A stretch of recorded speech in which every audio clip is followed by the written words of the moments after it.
Good morning. This is Jason Dean coming live at you again for another Film Fanatic Bonanza. Hope everyone's doing good. It is Thursday morning at 9:40 on a nice spring-like wintry day. We're getting pretty close to the beginning of spring, so pretty exciting.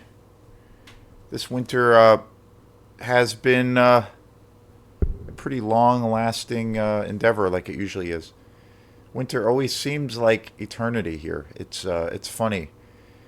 It always puts me in a frame of mind to listen to lots of black metal. I'm gonna do a show where I'm gonna just talk about black metal. Been thinking about that for a while.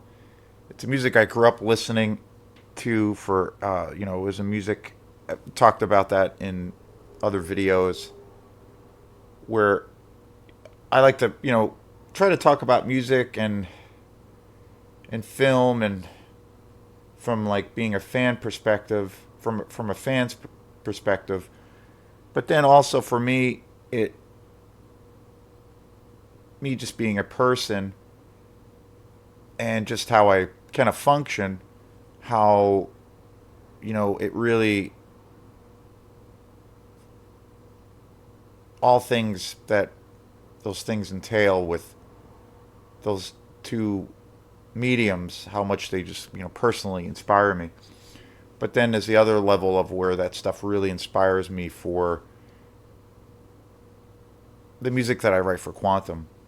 So I don't know. I always think of the inspiration for a lot of films and a lot of bands that I'm into, and in particularly with related to the film world, how so many of those aspects of what I feel makes a film really exciting just really inspire me personally, but then also like artistically, like just give me fuel to kind of create. So I'm going to do a show where I'm going to just talk about some music things, and I've talked about that before. I've done some shows where I have talked about like I did a show on this channel a few weeks ago where I talked about just kind of what motivates people to create, or at least from my little perspective in my world. So stay tuned for that. That'll be more of a specialty show. And I want to thank everyone for the likes. A lot of people have been subscribing to the channel the last few weeks. We're almost at almost approaching 300 subscribers. I really want to thank everybody for checking out this channel and liking this page. More and more people have been commenting. Super cool. And again, I'm always surprised and really delighted and super excited that the videos that seem to get the most traction are kind of the most obscure videos that I cover on this channel. I cover everything. I've done shows on the Marvel franchise, the Avengers, a huge comic book fan. I did a review on the really crappy Ant-Man movie that just came out. But then I also cover things like Herschel Gordon Lewis. So, without patting myself on the back, I think it's cool that, I don't know, if I was cruising around YouTube, I'm a big fan of, well, just in general, I'm a big fan of diversity. I like things when, it could be related to art or, even political things or social things, what have you. I love when there is some kind of show or some kind of format where new things are always kind of being brought to the table. I love hearing different perspectives, and how people have a different reaction or what inspires them or what their tastes are. And I love hearing different angles on someone's, like, say, philosophy around that. And again, that can be anything. So a few friends over the years have said to me that they think that, and again, this is just based on my taste. But I've had a few friends over the years say that they think I'm pretty eccentric or I have a real eclectic, varied tastes of different things. And I don't know. I take that as a compliment. I, I, One of the things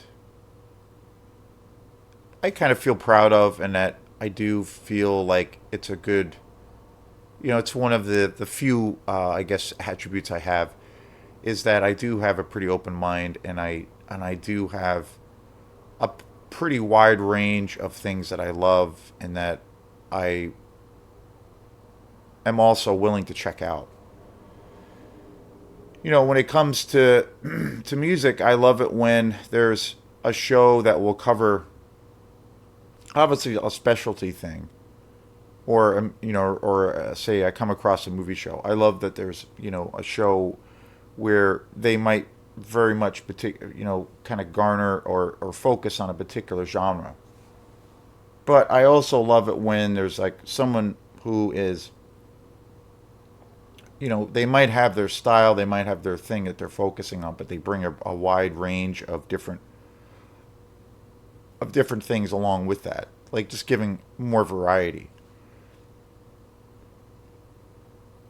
I love a lot of music that you could put into a category, obviously, because that's kind of how we function as people. But I love when there's some depth to that, and you can hear that there's other eclectic influences in that style, and it just, to me, it just broadens the palette of the sound, and you know puts it in this very original kind of light.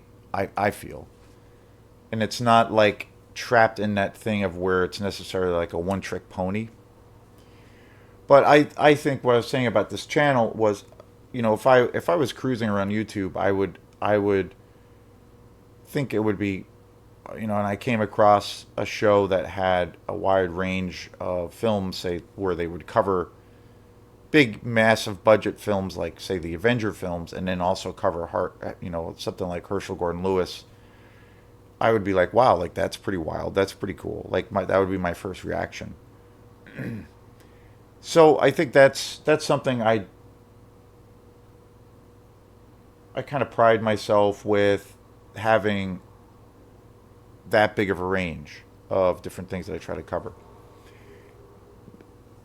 And obviously around that, there's other things, that as far as how I'm trying to do this channel, I'm always trying to improve it, trying to always keep things a little more focused. I love having feedback. Even if it's not really, say, positive, I love hearing feedback. I mean, who doesn't love positive feedback?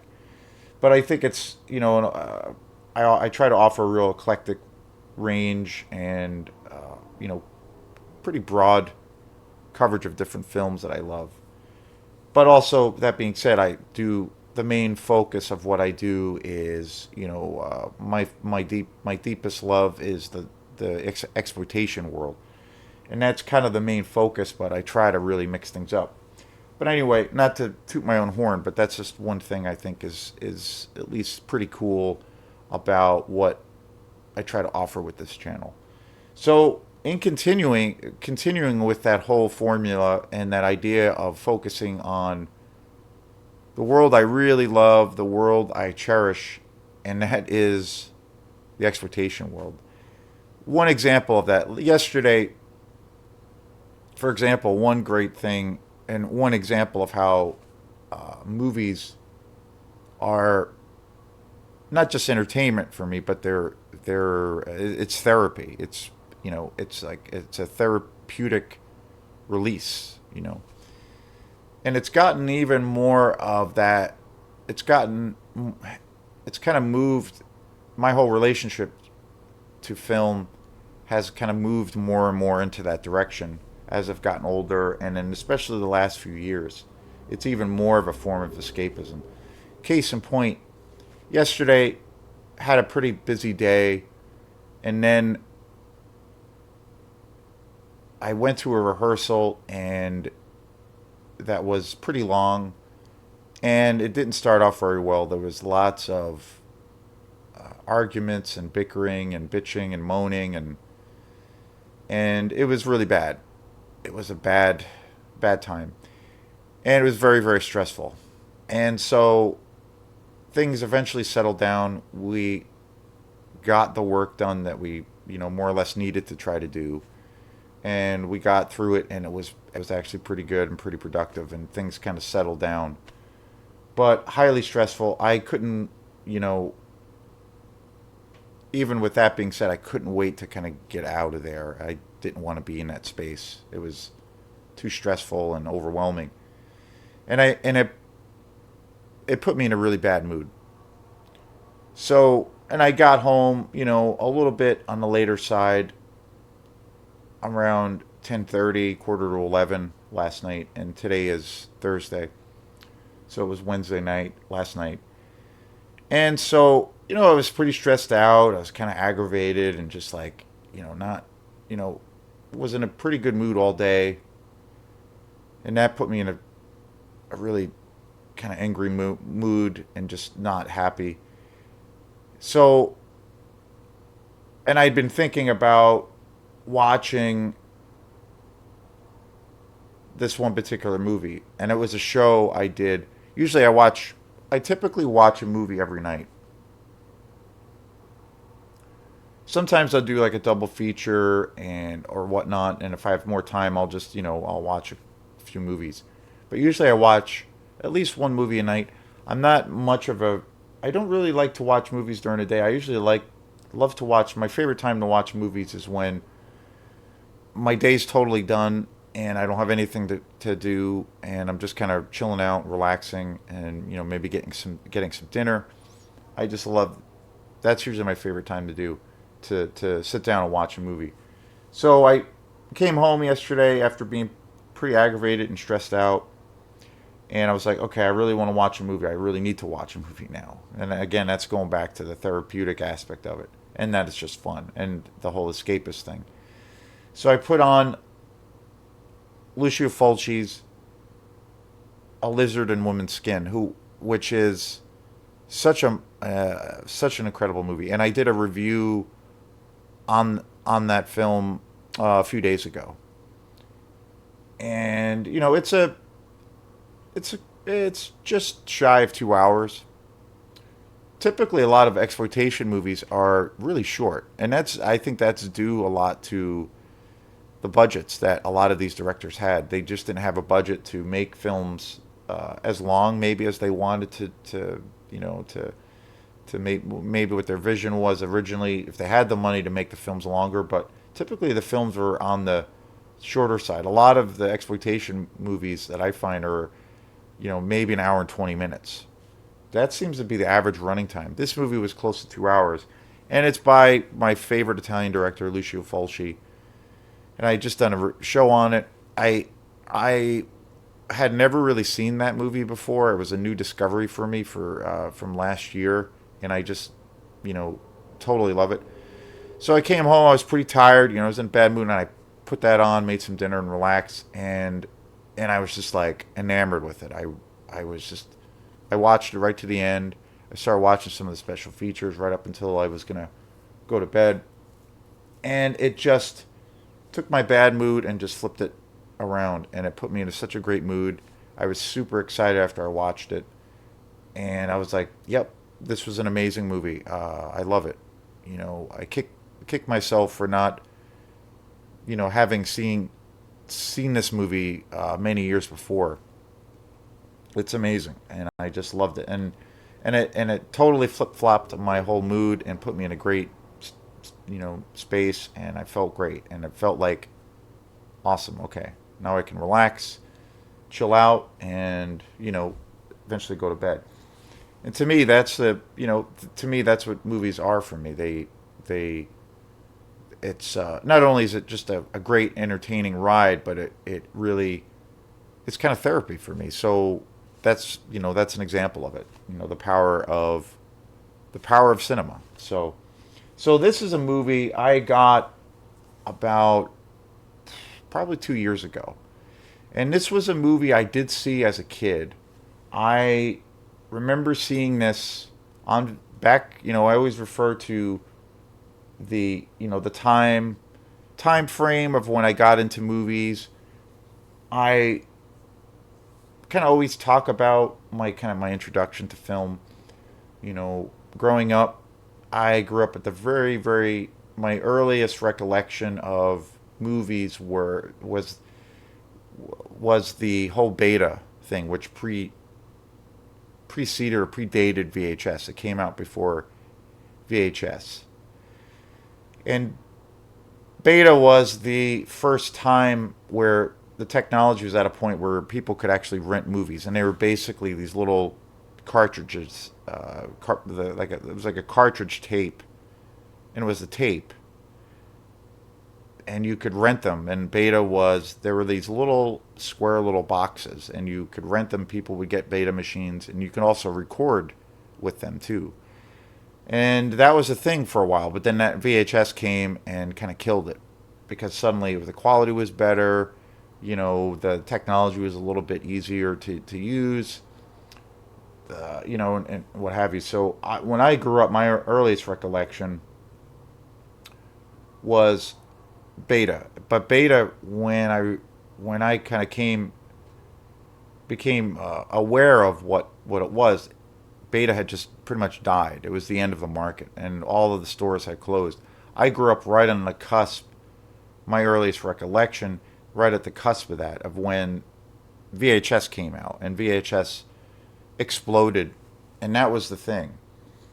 And this movie here, Slaughterhouse, was one of those movies that I remember renting a bunch of times as a kid. And this is such an awesome horror exploitation movie. And also, it's a black comedy. And again, one of the things that's so cool, which was always the allure for me, as a kid going down the aisles, you go to your local video store, and I would always gravitate towards the horror section, just being enamored by the covers, the artwork, the gory artwork, the horror artwork that was, on display. And this was one of those movies. I mean, it's just so badass. And this is the original artwork. And this was put out by Vinegar Syndrome. It's a beautiful package. It comes with 2 discs. There's there's the original movie that is the DVD version. There's a DVD version and a Blu-ray version of this film. And the artwork is just incredible. It's all the original graphics. The packaging is super, super cool. And it also comes, like I said, it comes with a Blu-ray version. And it comes with hours. There's like probably close to just shy of 4 hours of special features on here. Really in-depth interviews with how this movie was made, and the director of the film, and the film, all the people that were involved in the production, and also the actors. Super cool, super cool. One of the best packages as far as when it comes to special features. This is probably one of the best collections. It's literally like going to school for. It's literally like going to film school on how you make a low budget horror film with like no money and no resources whatsoever. They go into such detail. So this was a movie I used to see all the time as a kid, and I always loved it. And then it was probably about 2 years ago, maybe a little longer. I was at my favorite shop that I always talk about, Blue Moose, and I saw that was there on Blu-ray, and I was just like, yes. Picked it up and just fell in love with it all over again. This came out in 1987. And it's definitely one of the best horror exploitation movies around. Still holds up. It's super gory, super demented. It's totally hilarious, super schlocky, ultra pulpy. All the things that you want from a really killer exploitation movie. And it's definitely like I've said too, my favorite genre or subgenre in the exploitation world is the slasher genre, and this is definitely, an epic slasher film. And it was directed by Rick Roessler. It came out in 1987. It stars Joe B. Barton, Sherry Lay, William Hoke, Jane Higginson, and Dave Fogel, and Bill Brinsfield. This movie, kind of similar in plotline and storyline to Texas Chainsaw Massacre. Basically, it's centered around the story of this film. Is basically it's about this family that basically has this giant pig farm, and it's a slaughterhouse, and the business is like crumbling into the ground. So the local town is trying to put a lot of pressure on this family to basically close and to forfeit their property, and they're going to buy up the building, buy up the property, and turn it into like a commercial business, because they're not being supported by the community anymore. And Buddy, there's a father and son, and Buddy is the son, who is like kind of this completely deranged lunatic who is actually in charge of like slaughtering the pigs and the animals. And while all this stuff is happening, all these confrontations are happening, where the town is trying to put pressure on Buddy's father to close this shop. They go on this rampage and basically start killing everyone, and especially they're targeting the townspeople and the people who are who are the local politicians, and all the folks that are putting pressure on them, and of course the local groups of teenagers that just happen to go you know stumble upon this property. And it's awesome. I mean, it's super gory. It's it's pretty graphic, but it's really funny too. It's definitely, when you look this film up, it's labeled as like a horror black comedy, and it's super entertaining. It's definitely got some incredibly funny moments. The writing for this film, the story, the acting is actually really really good. A lot of great suspense. The atmosphere is awesome. The kills are pretty phenomenal. It's pretty graphic. It's classic, 80s slasher to a T.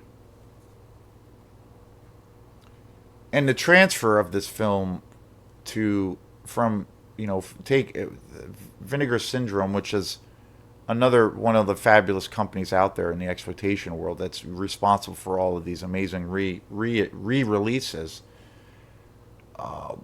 Did such a wonderful job with the transfer from taking the stock footage from the original film and transferring it to 4K Blu-ray. So it's like, the picture and the sound is just immaculate. It's like it, and again, it's one of those things where I'm always like, I remember the first time I watched this when I bought this, and I've watched this quite a few times.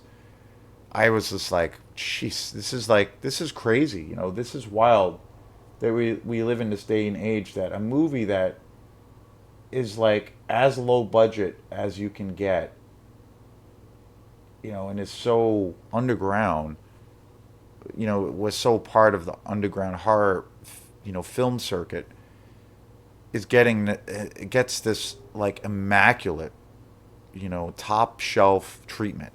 It's and it's amazing. Like it's almost like the most dirty, like if you took the dirtiest, the most nastiest, art film, or the dirtiest, nastiest, sleaziest, movie you can think of, and and then you see it as part of like the Criterion collection, you'd be just like, what? Like, this crazy. And that's why I think now, if you're a film fanatic, or if you have a deep love of film, just in general, but especially if you really love these kinds of movies, it's an amazing, it's the best time to be alive, and it's the best time to be a collector. It's it's unprecedented. And to see that there are people who also love these films that are, buying up these movies, and that there's so many companies, putting out these films. One of the first companies, and I believe it's the first company that started with these kinds of releases, was Synapse. Synapse has actually been around for a long time. They've been around for, I think, 10 to 12 years, maybe a little bit longer. They were one of the first companies that started that transition to reissuing things in Blu-ray, because Blu-ray has been around for maybe 12 or 13 years, and they were one of the first companies to kind of move into that direction. It's always a real interesting trajectory how all those things have kind of evolved. There was a big show. I did a movie way back when on a really amazing movie called Spookies, which is such an awesome horror exploitation movie, just one of my favorites. And that has one of the greatest special features, additions, or packages included within the movie. And they talk extensively about the transitions of, beta to VHS. They talk a lot about the whole video nasties predicament that happened in the 80s, where, you had so many of these exploitation movies that were banned because they were, you know, deemed by the powers that be at the time that these movies would lead kids to become rapists and murderers and all these insane, accusations. And then you had the VHS explosion, and then eventually DVD. Now we're at Blu-ray and then 4K. And one of the biggest companies that ushered in the age of VHS was Vipco, which was a British company. They were pretty much the first company, and it was run by Michael Lee, who is the British entrepreneur who started Vipco. And Vipco was kind of pretty much the first company, and it was a British company that started putting out all of these exploitation movies on VHS. And they were huge. They had cornered a certain market. Suddenly all these films that you could only see, at the Grindhouse cinemas or through drive-ins. Now, and once they'd be in their, they'd go through the distribution period, and they'd be shown at some of these these various theaters around the country or around the world. The movies would just kind of disappear, and if you were a fan of those films, you couldn't really see them again. You couldn't buy them, you couldn't rent them. The only way you could see them is if you paid a ticket and went to a drive-in, or you went to like a Grindhouse kind of scenario. And Vipco was the first company that basically started duplicating all of these movies, and now the public had access to a lot of these movies. And then you had the video nasties thing that happened, so that really elevated the demand. When that dark period kind of came to an end, it elevated the demand for a lot of these exploitation movies. And Vipco was the most successful. They were like pretty much the big company that started the whole VHS craze. And then after Vipco, there was tons of other companies that kind of tried to cash in on it also. And then DVD started coming out, and there was actually Vipco suffered this backlash from fans, because suddenly Michael Lee realized that over time that there was this huge audience, small, but in comparison to, say, people who saw or who spent a lot of money on big budget Hollywood films. But he realized that there was this cult kind of following, but there was a lot of people, and they were rabid, and they were really into those movies, and he obviously milked that dry. But over time there was a backlash, because a lot of the releases that Vipco were putting out, the quality of a lot of these films was really piss poor. They were either really badly dubbed versions, or they were basically like burnt copies of a lot of movies, so that the quality wasn't really good. And over time, when DVDs started coming out, the fans of a lot of these movies started to kind of get angry at Vipco for putting out, not really good quality. Like for a long time, like one example would be a film, say, or say the movies of Herschel Gordon Lewis, or say Lucio Fulci would be even a better example. My favorite film of his amazing career is The House by the Cemetery, and for so long, that movie was available on VHS, but the copy of it and the transfer of it was always terrible. The negative, it was a terribly copied version of the film. So the quality was really bad. The sound was really bad. The audio was really bad, and it was really hard to get. You couldn't get the Italian original version, the original Italian version. And over time, people who were really into these films wanted to see these movies treated, respectfully. So Vipco could not keep up with that kind of demand, and then Blu-ray came in, and then was ushered in, and then a few years into that, they eventually folded. They couldn't keep up with the technology, and then you had companies, and then that was kind of the emergence of Synapse, and Synapse was the first company to kind of up the ante and try to raise the bar as far as the quality of how they could present a lot of these exploitation movies.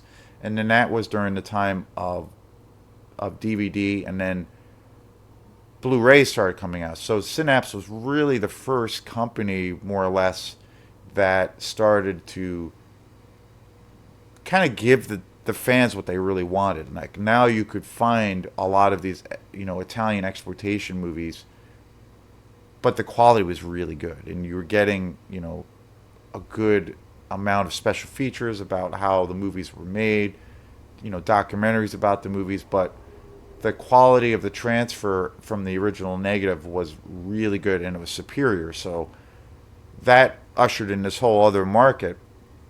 And then after Synapse, then you had a bunch of other companies that have came out of that did the same thing. So it's an amazing trajectory of where all this whole thing has evolved. And this is a really, really great example. And this was put out by Vinegar Syndrome, I believe, like 3 years ago. And I just love this movie to death. It's so great, so gritty, so sleazy. It's violent as hell, and it's just hilarious. And it's got great atmosphere.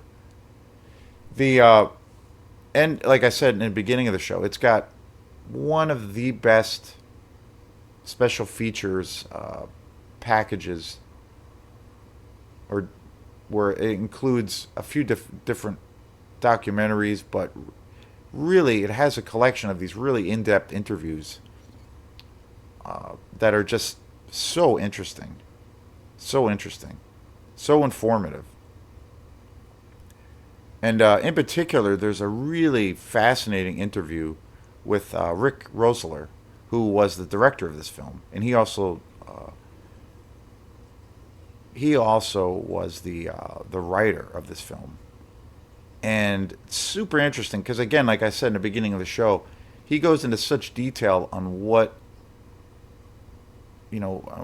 on how you basically can be a person from from any any area in life and try to become, and and what it would be like to make an independent film. Just fascinating. And it goes into such detail all around those things. Just so cool.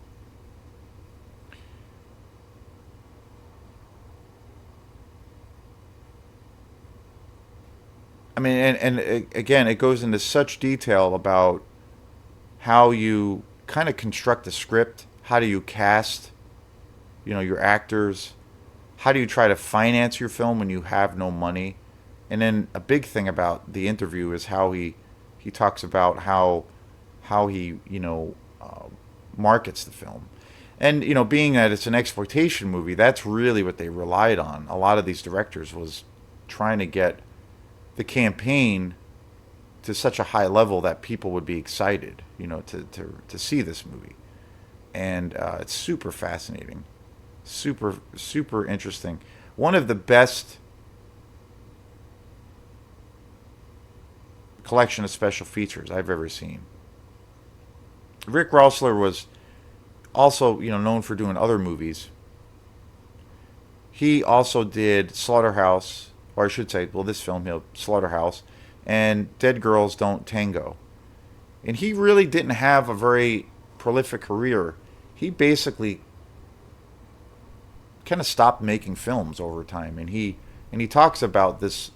He had this yearning and this desire to be a filmmaker, and he just never pursued it after he made these films. He only made like about two films, but he looked at it as looking back, he moved into other areas, but he looked back at that as like this big accomplishment, and that he feels like, even though it's such a small underground film, that he kind of left a mark, and it's a really well done movie. Not only in in the exploitation world, but it's actually a really great quality movie. It's super entertaining. Everything you want from you know everything you want from a grindhouse movie. It's just such an awesome movie. So I highly recommend this if you've never seen this movie. Um, yeah, it's great, and it's pure entertainment. Super fun, wonderful atmosphere. So this is Jason Dean. Get a chance, please check out Slaughterhouse. It's one of the best. A movie I never hear anybody talk about. So thanks again for people chiming in, and with all, and want to always welcome aboard all the new subscribers. And if you like this page, please continue to subscribe and keep the comments coming with the videos. I love interacting with people. It's been wonderful because I've been in dialogue with a few different folks, and they've been making recommendations of other films, other directors I haven't seen or that I know about. So that whole thing, and that all of those interactions, I just love that whole aspect of doing this. So thanks again, and we will see you next time. Peace.